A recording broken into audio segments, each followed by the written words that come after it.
बड़ी खबर आ रही है नगर उटारी से, जहां एसबीआई नगर उटारी शाखा में खुले कमरे में रखे गए मैट्रिक इंटर के प्रश्न पत्र सुरक्षा पर उठ रहे गंभीर सवाल। एसबीआई नगर उटारी शाखा में मैट्रिक एवं इंटरमीडिएट परीक्षा के प्रश्न पत्रों को कथित तौर पर सामान्य और खुले कमरे में रखे जाने की सूचना सामने आई है।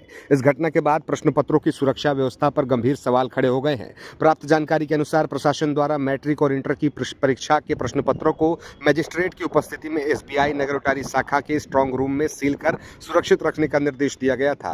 प्रश्न पत्रों की सुरक्षा की पूरी जिम्मेदारी बैंक प्रबंधन को सौंपी गई है। परीक्षा की तिथि को प्रश्न पत्रों को मजिस्ट्रेट एवं पुलिस बल की निगरानी में बैंक से निकालकर संबंधित परीक्षा केंद्रों तक पहुंचाया जाना है, लेकिन बैंक प्रबंधन की कथित लापरवाही के कारण प्रश्न पत्रों को जिस कमरे में रखा गया है वह सामान्य उपयोग का बताया जा रहा है। उक्त कमरे में बैंक कर्मचारियों का रोजाना आना जाना रहता है, जिससे प्रश्न पत्रों की गोपनीयता और सुरक्षा दोनों को लेकर संदेह उत्पन्न हो गया है। नियम क्या कहते हैं? विशेषज्ञों के अनुसार बोर्ड परीक्षा के प्रश्न पत्रों को पूरी तरह सुरक्षित रखने के लिए उन्हें बैंक के स्ट्रांग रूम में मजिस्ट्रेट एवं पुलिस बल की उपस्थिति में सील कर रखा जाना अनिवार्य है।